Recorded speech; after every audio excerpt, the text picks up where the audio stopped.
función de nuestro sistema respiratorio, que es llevar ese oxígeno ¿a dónde? A las células, y eliminar de las células, ¿qué cosa? El dióxido de carbono, el CO2. Y aquí, en resumen, pudiéramos decir que lo hacemos de esta manera. A nivel de nuestra ventilación, nuestra respiración, de la atmósfera viene nuestro oxígeno y llegado a nuestros alvéolos. A través del proceso de difusión de los alvéolos pasa la sangre y allí nuestro oxígeno se une a su transportador, que es la hemoglobina, y es llevado a los tejidos. Y de los tejidos, el CO2 también, por diferentes funciones y transporte, también es llevado, ¿verdad?, a la sangre. De la sangre por difusión nuevamente pasa a los alvéolos, y a través de los alvéolos nosotros podemos sacar, eliminar hacia la atmósfera ese CO2. Y eso sería, en forma sencilla, lo que estaría pasando para nosotros poder lograr esa función principal, que sería ingresar el oxígeno a nuestras células para ser utilizado por ellas y eliminar entonces nuestros CO2. La respiración, el término de respiración, también podemos utilizar el término de ventilación, y ese es el término que quizás lleva el título de nuestra clase. Se refiere entonces a toda la cadena de procesos de inhalación del aire para la consiguiente utilización del oxígeno en la célula. A eso llamamos entonces respiración.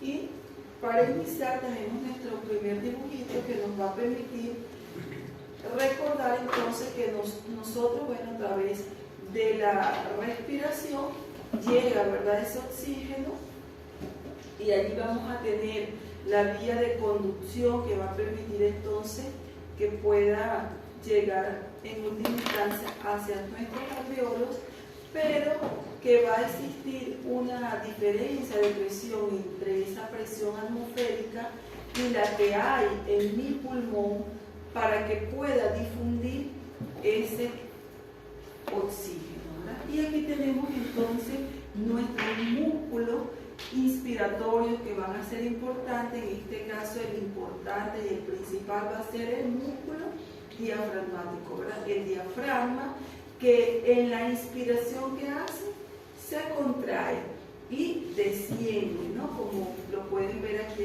en el dibujito. Y en la expiración, de forma sencilla, podemos decir que el diafragma entonces se relaja, asciende, y esto va a permitir la salida del aire de forma general, muy sencillito, ¿no? Pero vamos a ir comentando un poco más. Algunos conceptos. Respiración es mover ese aire de adentro y fuera de los pulmones, también llamada entonces ventilación. La respiración externa es el intercambio de gases entre el aire a los pulmones y sangre. El transporte de gas por la sangre, que es el transporte de oxígeno a las células del cuerpo, y el retorno del dióxido de carbono. La respiración interna va a ser ese intercambio de gases entre la sangre y las células del cuerpo. Y la respiración celular es la utilización, ¿verdad?, de ese oxígeno en los procesos celulares y la producción entonces de dióxido de carbono por las células.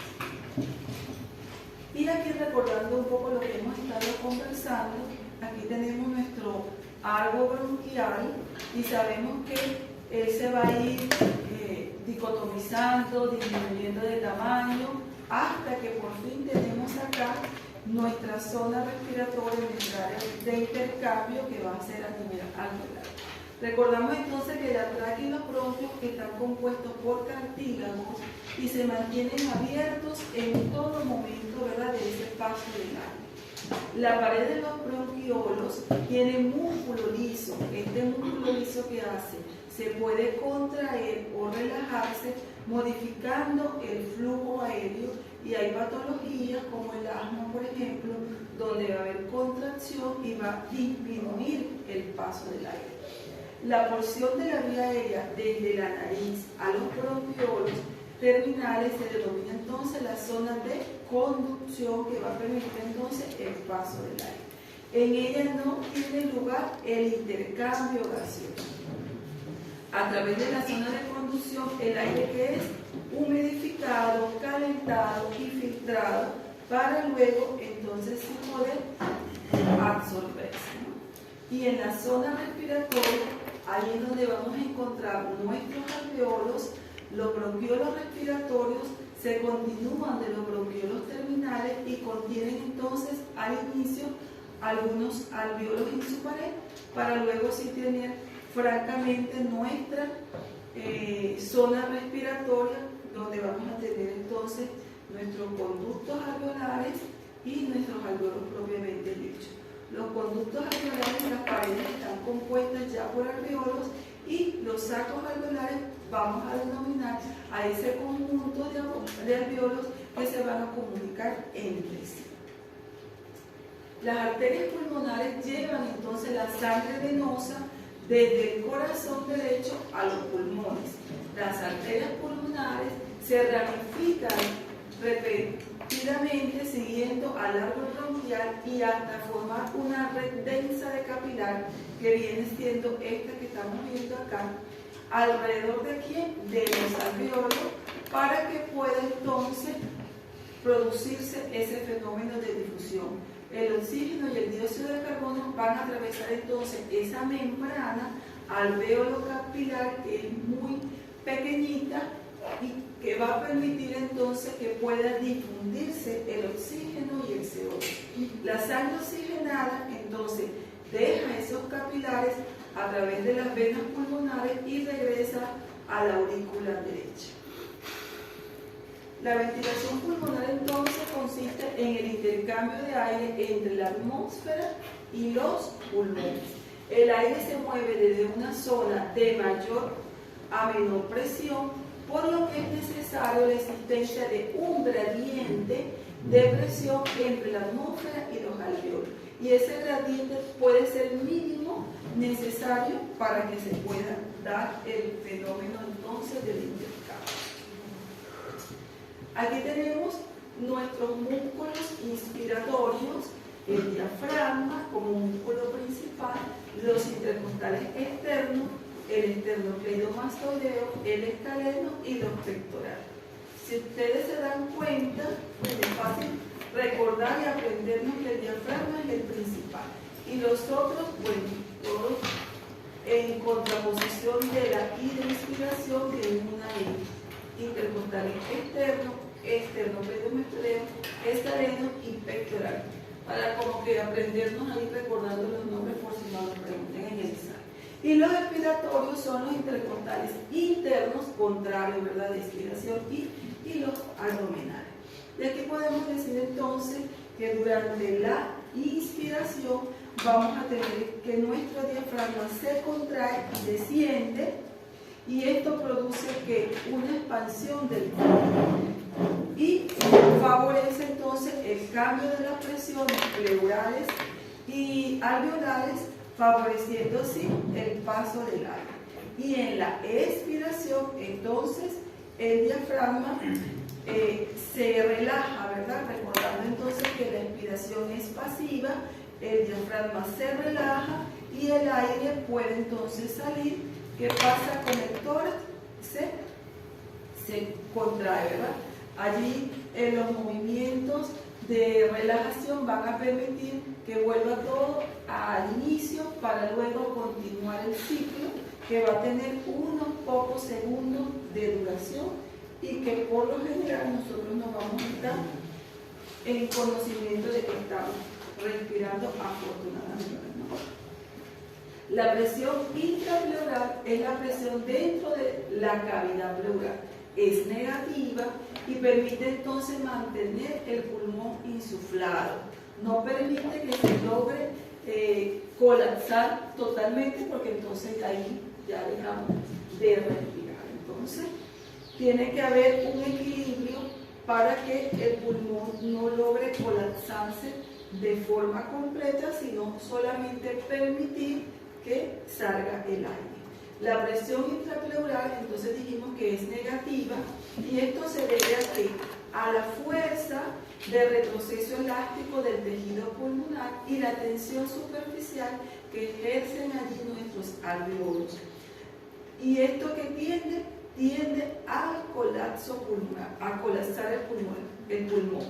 Y hay una fuerza que tiende a expandirlo, que es la elasticidad de la caja torácica. Tiene que haber un equilibrio entre estas dos fuerzas. Una que tiende a que se colapse y otra que tiende a que no lo haga. ¿Por qué? Porque si no hay esa contraposición de esa fuerza, entonces el pulmón, ¿qué pasaría? Se colapsa, y nosotros queremos es que nuestro pulmón esté expandiéndose y contrayéndose, ¿verdad? En expansión y relajación. Inspiración, expiración. Entonces vamos a tener esta fuerza negativa, ¿verdad?, de la presión intrapleural que nos va a ayudar a hacer esto, pero también existen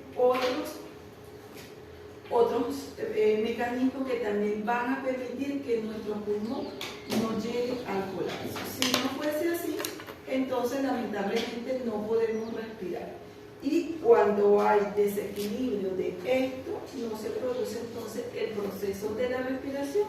¿Y qué es lo que pasa entonces si nuestro pulmón logra colapsarse? Tenemos limitación para respirar. Aquí tenemos nuestros dos pulmones, el derecho y el izquierdo, y aquí ustedes pueden ver cómo en la inspiración, fíjense que el pulmón va creciendo, creciendo, creciendo y llega hasta acá, ocupando este espacio. Y en la expiración, entonces disminuye su volumen porque está sacando el aire. Y si hubiese una lesión a nivel de la pleura que permita que esa presión ya no sea negativa, ¿qué pasa entonces? Va a haber una fuerza que va a hacer que se colapse el pulmón. Y aquí ustedes pueden ver un colapso pulmonar, ven este pulmón chiquitito. ¿Por qué? Porque se pierde ese equilibrio de presiones. Entonces, el neumotórax va a ser ese colapso pulmonar debido a que a la entrada de aire al espacio pleural y la pérdida entonces de esa presión negativa intrapleural que la necesitamos para que nuestro pulmón no se colapse. El pulmón no puede expandirse con los movimientos entonces respiratorios debido a que hay una fuerza que lo va a mantener limitado, ¿verdad? Lo va a mantener con una presión que no le va a permitir la expansibilidad. Y recordemos, aquí ayer dijimos que cada pulmón es independiente y que cada uno tiene su propia pleura. Por lo tanto, si la lesión es a este nivel del pulmón izquierdo, el que se va a colapsar es este, y el derecho va a tratar de asumir el mando para mantenernos vivos, digámoslo así. Pero también hay neumotórax bilateral que puede pasar. No es lo frecuente, pero sí pasa, sobre todo en nuestros pacientes pediátricos sometidos a ventilación mecánica, puede pasar. Puede haber un colapso bilateral, entonces los niños necesitan un sistema de drenaje para poder sacar ese aire y que se vuelva a restablecer el equilibrio y la pleura cicatriz se cierre para que volvamos a tener entonces expansibilidad normal que necesitamos. Okay. Y una pregunta, ¿cómo es que ejerce esa presión intrapleural? Ya vamos para allá, pero avancemos. Entonces aquí tenemos el ciclo respiratorio. Vamos a tener un momento que vamos a estar en reposo, nuestro momento de inspiración y de expiración. Pero como estas letras son muy chiquitas, se las traen aquí más bonitas. Entonces nuestro ciclo respiratorio, el reposo, los músculos van a estar en reposo, la retracción, vamos a tener retracción del pulmón y la caja torácica va a tener, van a ser iguales pero opuestos. Uno se va a encargar de que retraiga y la otra fuerza de que expanda, ¿verdad? Va a haber una fuerza opuesta ahí entre lo que es la retracción y del pulmón y la caja torácica. La presión en el interior del árbol traqueobronquial es la misma de la atmósfera y no hay flujo de aire en reposo. Pero ¿qué pasa durante la inspiración? Durante la inspiración, los músculos inspiratorios entonces se contraen y ¿qué pasa con el tórax? Se expande, se eleva, ¿verdad? ¿Qué pasa con la presión alveolar? La presión alveolar se hace menor que la atmosférica y esto genera una diferencia de presión que va a permitir entonces el paso del oxígeno. Y esto va a ser, la presión alveolar se hace menor que la atmósfera con respecto a la presión que tenemos allí en la boca, en la área de conducción, ¿verdad?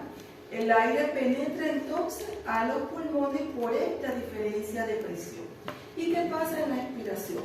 Durante la expiración, los músculos inspiratorios se relajan en un proceso pasivo, la retracción del pulmón se hace que la presión alveolar exceda a de la boca, o sea, aumente, y este aumento de presión va a favorecer la salida del aire.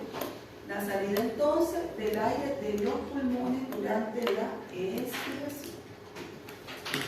¿Qué sigue pasando allí con respecto a las presiones? A nivel de la inspiración, la presión pleural progresivamente va a ser menor que la atmosférica.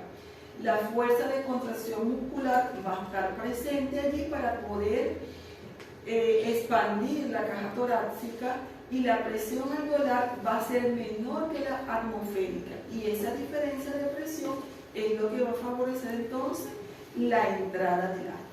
Y durante la expiración vamos a tener la retracción elástica del pulmón que va a aumentar y la presión pleural que va a ser un poco menor que la atmosférica, generando entonces la presión para que el aire pueda salir. Y la presión alveolar, ¿cómo va a ser? Mayor que la atmósfera, aumenta, ¿no? Aquí disminuye y para que se produzca el proceso inverso ella tiene que aumentar. Aquí lo vimos de forma teórica escrito, ahora vamos a tratar de verlo de dos maneras más para poderlo comprender. Entonces, durante la inspiración se contraen los músculos intercostales externos, nuestro principal músculo es el diafragmático, el diafragma, hay aumento del volumen de la cavidad torácica, la presión intrapleural se hace negativa, entonces aquí estamos en, ¿dónde está la inspiración por acá? El segundo, ¿verdad? Ajá. Entonces aquí, durante la inspiración, ¿qué pasa aquí? Tenemos nuestra presión atmosférica ¿de cuánto? De 760. ¿Qué pasa con la presión alveolar? Disminuye, ¿verdad? Entonces disminuye un poquito para que se pueda generar ese gradiente de presión. ¿Y qué pasa con la presión intrapleural? Se hace negativa. Entonces esta presión también baja, si ustedes la ven, con respecto a esta tiene 760 y aquí 754. Es menor que la atmosférica, ¿no? ¿Y qué pasa en los pulmones entonces? Se logra expandir. La presión intrapulmonar se hace negativa con respecto a la atmósfera, como lo pueden ver aquí, está menor. El aire entonces entra al pulmón hasta que se desaparezca, hasta desaparecer ese gradiente de presión, para entonces hacer lo inverso en la expiración. ¿Okay? Entonces, en la expiración tenemos relajación de los músculos intercostales externos y del diafragma, hay disminución entonces del volumen de la cavidad torácica, el pulmón entonces, si ustedes lo ven acá, aquí de repente lo pudiéramos ver más grandecito, aquí va a estar un poco más pequeño. ¿Y qué pasa con la presión intrapleural? Se hace menos negativa. Entonces aquí teníamos 754 de presión pleural y aquí tenemos 756, ¿verdad? Se hace más negativa hacia arriba, no tienen que entender ese concepto de negatividad.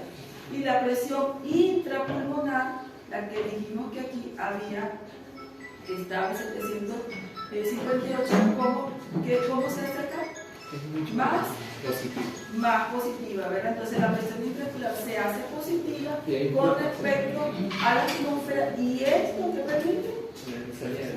La Permite entonces que el aire pueda salir del pulmón y generando otra vez el gradiente de presión hasta que se logra otra vez el equilibrio y vuelve otra vez el proceso. Todo eso en armonía linda, ¿verdad? Entonces aquí tenemos nuestro dibujito para recordar los cambios entonces de presión que hay a nivel pulmonar, a nivel de lo que es la presión intraalveolar y la presión pleural. Y vamos a ver entonces dos gráficas más. Aquí tenemos en la inspiración y aquí tenemos la expiración y las diferentes presiones y los tiempos, ¿verdad? Porque dijimos que es un tiempo cortito que nosotros podemos hacer esto, 2 segundos en la inspiración y la expiración un poquito más, unos 3 segundos puede ser. Entonces tenemos en la inspiración, ¿qué pasa con la presión en los alveolos? Baja, ¿verdad? O sea, aquí tenemos de 0 baja a menos 1. ¿Y qué pasa con la presión intrapleural? También, ¿verdad? Entonces aquí tendríamos una presión que también desciende hasta, fíjense aquí, nos da menos 6. Y luego en la expiración empieza otra vez a elevarse, ¿verdad? A aumentar hasta llegar entonces a más 1 para luego volver a descender y hacer el ciclo, ¿no? Y la presión intrapleural entonces, que bajó a menos 6, empieza nuevamente a subir, ¿verdad? En menos, ¿no? Y llegamos entonces a estar nuevamente en menos 1, ¿verdad? Aquí estaríamos en menos 3 y menos 2 para luego establecer entonces ese gradiente, ¿no? Que va a permitir el paso. Y aquí tenemos otro dibujito, tener varias formas, tratar de comprender esto. Y aquí entonces aparece lo que al final entenderíamos por nuestra presión transpulmonar. Entonces, nuestra presión atmosférica se va a mantener igual, y aquí que tenemos en la inspiración y expiración. Entonces, esos 4 segundos, ¿verdad? Que dura, dijimos, que es un poquito más la expiración porque va a ser más lenta y va a salir el aire y va a tomarse un tiempito más. Pero para que salgan esos 500 ml, 0.5 litros, 500 ml de aire en la expiración y en la inspiración, entre esos 500 ml tiene que estar todo esto en equilibrio. Entonces vamos a recordar aquí nuestra presión. Aquí tenemos nuestra presión intrapleural. Entonces, ¿qué pasa con la presión intrapleural? Disminuye, va disminuyendo en la inspiración y luego aumenta, ¿verdad? Entonces aquí llega 2, 4, 6, por lo menos a menos 7, ¿verdad? Más o menos estaría aquí el menos 7, para luego ir aumentando hasta llegar a su equilibrio, que puede ser entonces, según este dibujito, a menos 3, ¿verdad? A menos 3, ahí estaríamos otra vez en equilibrio. ¿Y qué pasa con la presión alveolar? La presión alveolar baja a menos 1 en la inspiración y luego comienza a ascender para llegar entonces a más 1, ¿verdad? Y poder en la expiración lograr esa diferencia que permite entonces la salida de esos 500 ml de aire, ¿verdad? Y la diferencia de esas presiones, de la presión alveolar y la presión intrapleural y la presión alveolar, lo conocemos como la presión transpulmonar. Este espacio que se genera allí de esa diferencia de presión es lo que vamos a conocer como la presión transpulmonar. Y aquí tenemos otro, tenemos que aprender doctora, de alguna manera. Ya, escrito, cuadrito, una figurita, y aquí está la definitiva que ya doctora me lo aprendí. ¿Y presión intrapleurar de diferencia con? Decíamos que en la inspiración Y en la expiración se tiene que generar una diferencia de presión para que pueda producirse ese proceso de entrada de oxígeno y salida de CO2. Tenemos entonces que nuestro volumen de entrada y de salida va a ser igual a 500 ml. Entra y sale. Nuestra presión alveolar, que aquí la tendríamos en más 1 más o menos, comienza a hacerse más negativa hasta llegar a menos 1 en la inspiración, para luego progresivamente volver a ir ascendiendo hasta llegar otra vez a su valor de referencia en la expiración, para luego continuar el ciclo. ¿Y qué pasa con nuestra presión pleural? Nuestra presión pleural, que está en menos 5, empieza a disminuir hasta más o menos menos 7, ¿verdad? Y allí logra hacerse el proceso de la inspiración. Y luego, ¿qué pasa con nuestra presión pleural? Comienza nuevamente a elevarse para llegar nuevamente a su valor de referencia, ¿verdad? Y que vendría a corresponder esa diferencia de presión a nuestra presión transpulmonar. ¿Entendido? Fácil. Ya, doctora, ya me lo aprendí, no me lo siga explicando, por favor. Está bien.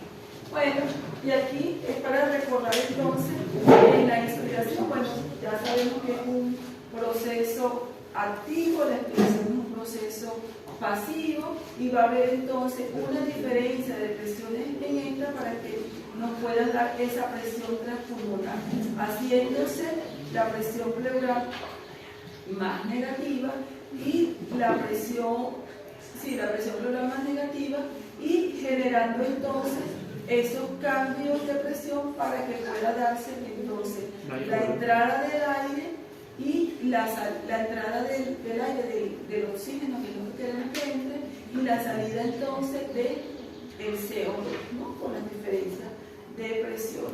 Y por supuesto, recordar que todo tiene que estar en equilibrio, ¿no? Tenemos que tener una vía aérea que permita el paso del aire, tenemos que tener una caja torácica que se expanda sin lesiones, tenemos que tener una pleura que esté normal, con un líquido suficiente que permite entonces su expansibilidad y su retroceso durante la expiración. Tiene que estar todo en equilibrio. La caja torácica, el diafragma funcionando, porque hay patologías que afectan el diafragma también.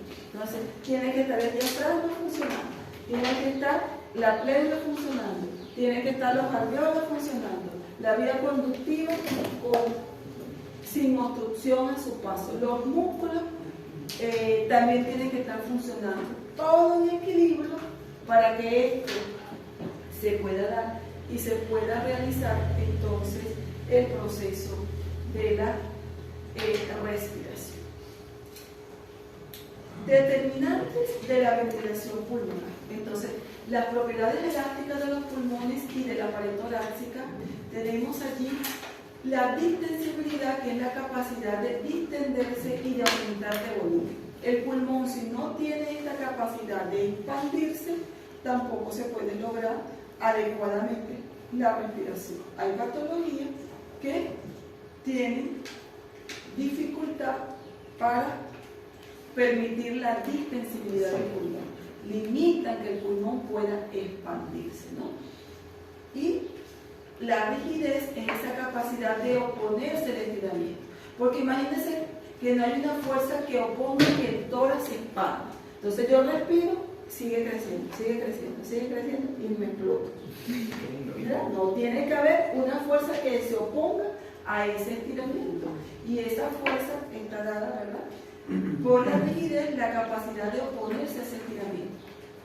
Y la retracción elástica es la capacidad de volver al volumen inicial, ¿verdad? Volvemos a donde estábamos antes de comenzar el proceso de la inspiración. Y también van a haber resistencias de la vía aérea que también se van a poner a esto, y lo vamos a ir conversando poco a poco. La distensibilidad o compliance, también llamada, determina la capacidad del pulmón de aumentar el volumen frente a los cambios de presión, opuesto entonces a la elasticidad. Depende de qué cosa, del volumen pulmonar, de las propiedades del tejido conjuntivo. Tiene que estar también las fibras musculares funcionando bien, todo tiene que funcionar bien.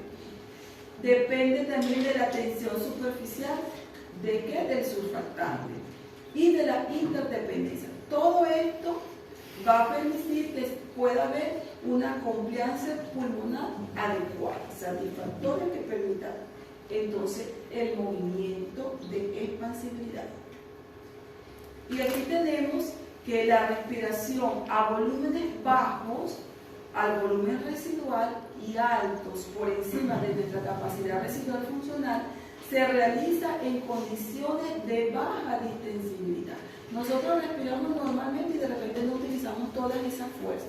Cuando yo quiero respirar de forma profunda, conscientemente, lo puedo hacer, ¿verdad? Y si yo quiero sacar todo mi aire, por ejemplo, al realizar una espirometría, también yo lo puedo hacer, boto todo, pero no voy a botar nunca todo.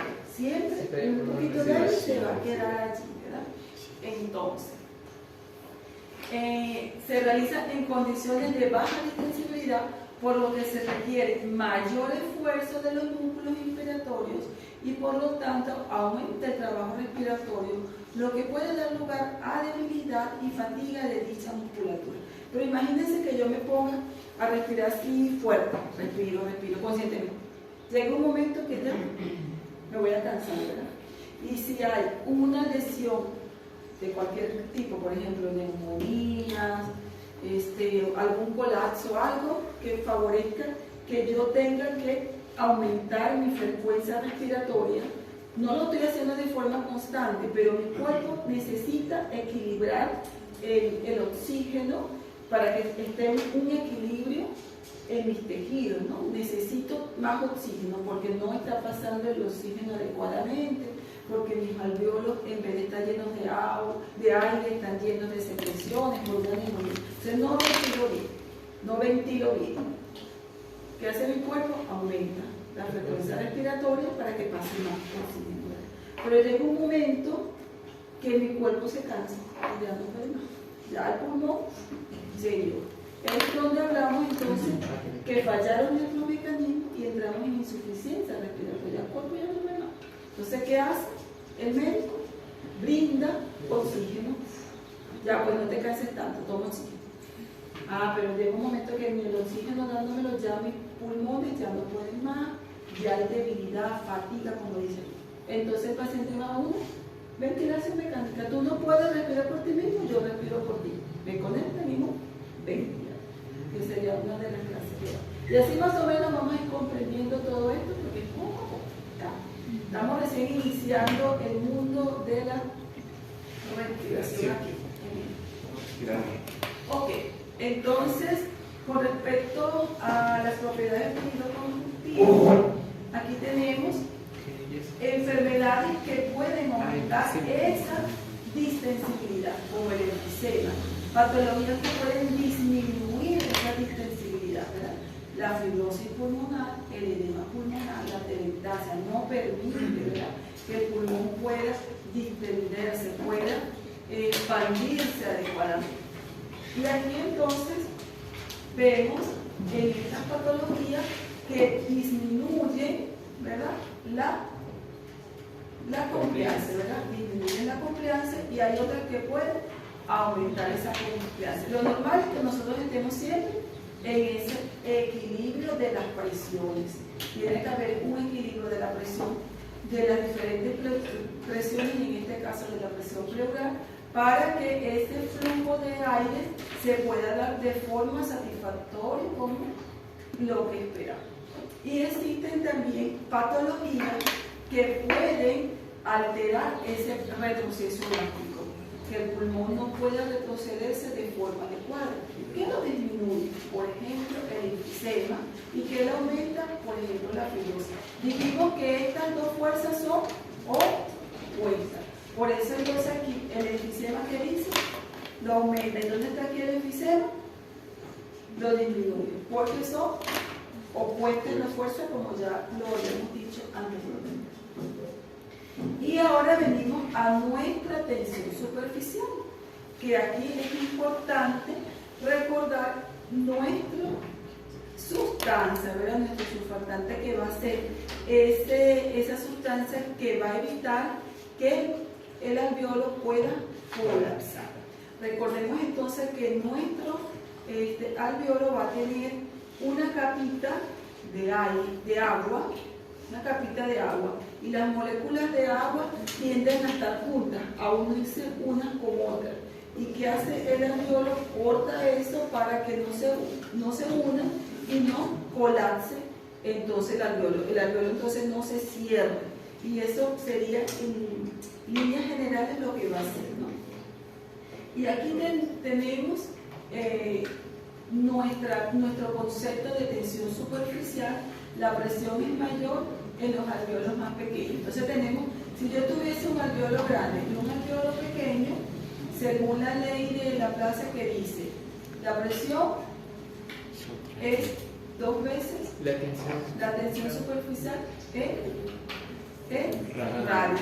Entonces, la presión va a ser directamente proporcional ¿a qué? A la tensión superficial, e inversamente proporcional al radio. Entonces, si este radio aquí es más pequeñito, ¿cómo sería la presión? Mayor, ¿verdad? Porque es inversamente proporcional. Entonces, ¿qué pasa? Yo aquí tengo mi alveolo grande y mi alveolo pequeño. Entonces, mi alveolo grande va a tener un radio mayor, por lo tanto, su presión es menor. Entonces, aquí la presión sería 3 menor, ¿verdad? Y si nuestro alveolo pequeñito, ¿cómo sería su radio? Menor. ¿Y cómo sería su presión? Mayor. Entonces yo puedo decir que como este tiene mayor presión, este tiende más a colapsarse, ¿verdad? A colapsarse. Pero ¿qué pasa? ¿Qué pasa cuando a ese poquito de aire que Dios nos colocó ahí en los alveolos, unas gotitas de agua nos colocó? Esa gotita de agua, ¿qué pasa con esa pequeña capa de agua que yo tengo allí? Entonces esa agua tiende, la parte externa de las moléculas tienden a unirse. Y sabiamente, para que esto no pase, tenemos nuestro surfactante, que va a reducir la tensión superficial e igual a la presión en los alveolos grandes y pequeños. Entonces, a esto el organismo, ¿verdad?, tiene su surfactante para evitar. Entonces, ¿quién tendrá más surfactante, el grande o el chiquito? ¿Quién necesita más surfactante? El alveolo pequeño, ¿verdad? El alveolo pequeño necesita más surfactante porque, acuérdense que tiene mayor presión. Entonces, cuando está el surfactante, ¿qué pasa entonces con las presiones? Se igualan. Entonces, ya aquí no importa ya mi tamaño, porque tengo mi surfactante que va a permitir que no haya un colapso en mi alveolo, ¿verdad? Por esa presión que va a estar un poco más aumentada. ¿Y para qué ayuda esa agüita, esa capita de agua que tiene el alveolo? ¿Solamente para humedecer la zona? Para humedecer, y tiene otra función que vamos a ver más poco a poco. Lo que pasa es que para poder entender por qué no se colapsa mi pulmón, yo tengo que tomar en cuenta un poco de eso, pero después hablaremos de la membrana alveolocapilar, la alveolar, todo eso. Entonces, el surfactante disminuye el trabajo durante la inspiración porque disminuye la tensión superficial de los alveolos, disminuye el retroceso elástico del pulmón y aumenta la distensibilidad. Ayuda a estabilizar los alveolos de diferentes tamaños, como ya lo hemos mencionado, y reduce la formación de edema. Esto sería en líneas generales su función principal. Y ahora vamos a hablar de la interdependencia. Cada alveolo es independiente del otro. Si hay comunicación en los alveolos, sí, a través de los polos de Corot, como dijimos ayer, pero cada alveolo va a ser independencia. La interdependencia alveolar previene el colapso pulmonar a bajos volúmenes pulmonares. Entonces es importante que cada alveolo sea independiente del otro, porque esto va a evitar también el colapso. La red de colágeno y elastina, que bueno, lo vamos a encontrar allí en nuestro tejido pulmonar, son responsables de mantener la estructura, ¿verdad? Mantener la estructura pulmonar, contribuyendo a la dureza y a la extensibilidad, respectivamente, ¿verdad? Entonces la dureza sería por el colágeno y la extensibilidad por la elastina, junto con el surfactante y el tejido conectivo. Entonces tiene que estar en equilibrio, porque si no es suficiente, el colágeno no está bien, la elastina no está bien, entonces esto tampoco nos va a favorecer para que pueda haber una adecuada expansibilidad pulmonar. Entonces tiene que haber un equilibrio aquí en todo. ¿Qué evita entonces el colapso de todo esto? Tenemos entonces la retracción elástica del tejido pulmonar, va a evitar que se produzca entonces ese colapso. Vamos a tener la fuerza elástica del tejido pulmonar que van a dar un tercio de, digamos así, de esa fuerza, y vamos a tener allí la elastina que va a favorecer el estiramiento y el colágeno que va a limitar el estiramiento. Tenemos que tener equilibrio de las dos para que pueda haber entonces un proceso adecuado, ¿no? Las fuerzas elásticas entonces del tejido pulmonar van a estar dadas por la elastina y el colágeno, y las fuerzas elásticas producidas de la tensión superficial del líquido que tapiza las paredes internas de los alveolos y de los espacios aéreos pulmonares nos van a dar también ese 2/3 de quizás con mayor importancia en ese proceso de retracción elástica del pulmón. Entonces, para la retracción elástica del pulmón vamos a tener esas fuerzas elásticas y las fuerzas que van a ser producidas por la tensión superficial, que va a hacer que nuestro pulmón vuelva a disminuir de tamaño. ¿Okay? Resistencia en las vías aéreas. Este concepto tiene significado en la fisiología pulmonar solamente en términos de flujo. La resistencia es la diferencia de presión entre el flujo, ¿verdad? La resistencia va a ser inversamente proporcional al flujo. La resistencia se va a expresar en centímetros de agua en litros por segundo. Y aquí tenemos que la resistencia está determinada por la ley, donde la resistencia es directamente proporcional a la viscosidad del flujo o del gas, directamente proporcional a la longitud de las vías aéreas, pero inversamente proporcional a la cuarta potencia del radio. ¿Okay? Y aquí tenemos entonces que hay factores que pueden modificar ese tono muscular. Decíamos acá que tiene que ver con el flujo, ¿no? El flujo, lo que nos va a interesar a nosotros va a ser el flujo.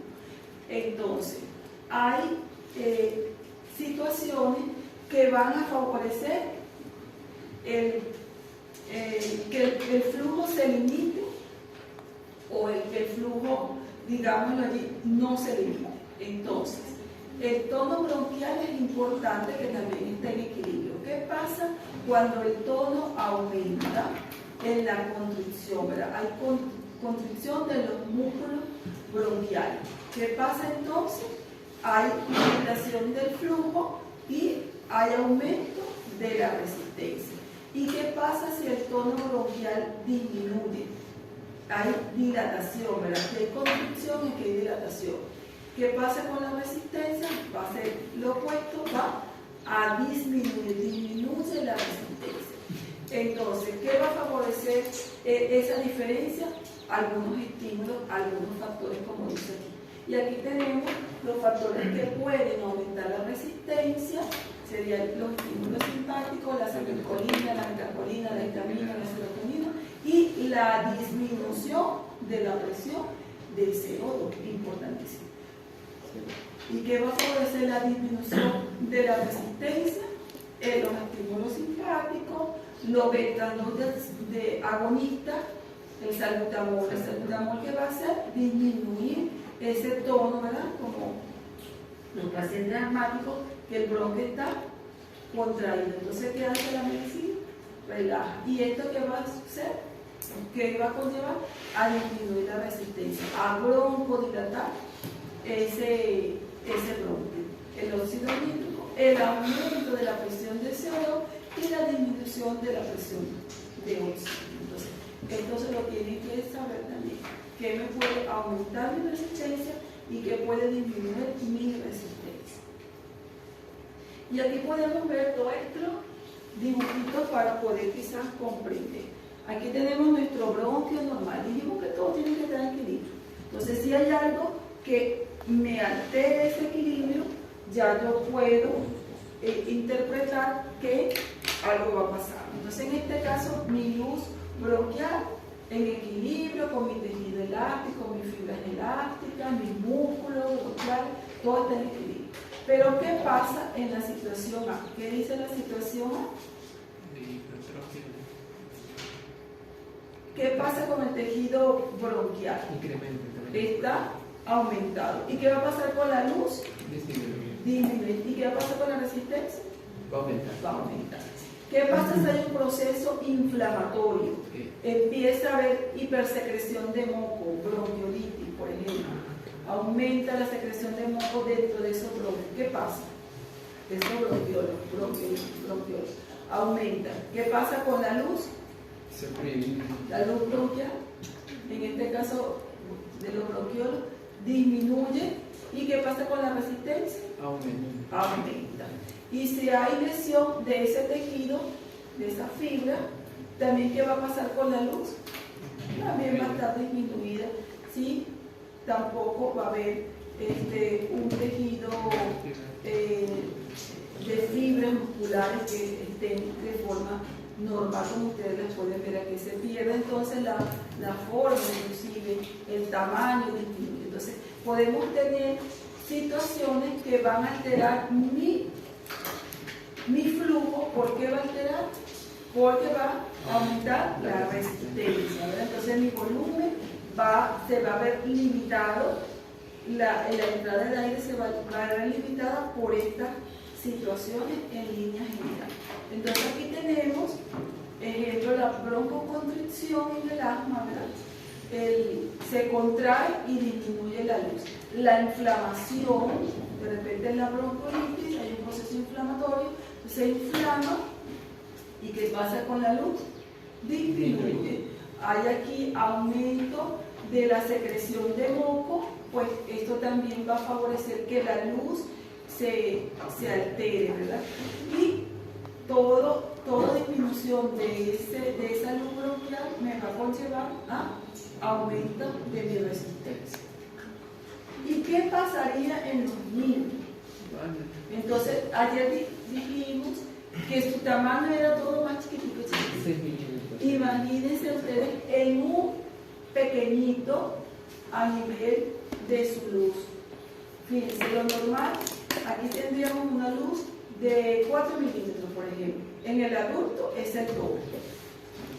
¿Qué pasa en el adulto si hay edema? Sigue teniendo una luz que permita el paso del aire con limitación, pero quizás más tolerable que mi paciente pediátrico pequeñito, donde mire lo que le queda. Nada, ¿verdad? Poquito le queda, ¿verdad? ¿Qué pasa entonces con la resistencia aquí? Va a ser muchísimo mayor, ¿verdad? Muchísimo, entre 3 y 16. ¿Y qué va a pasar entonces con el área que va a ser funcional aquí? Muchísimo más. Si ustedes comparan 44 con 75.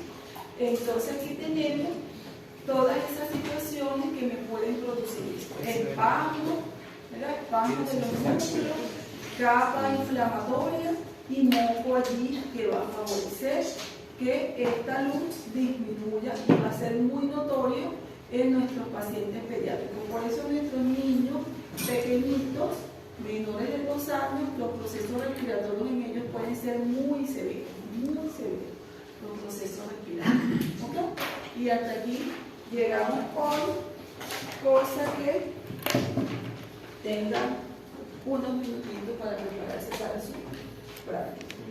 Recuerden que están divididos en dos grupos. Sí. El primer Doctora, grupo debe de pasar. ¿puede ser la lectura del primer grupo que va a pasar ahorita? El primer grupo es hasta el número 20, hasta Callapa Pau.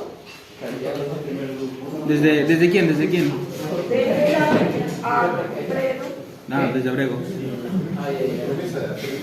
Ah, de arriba.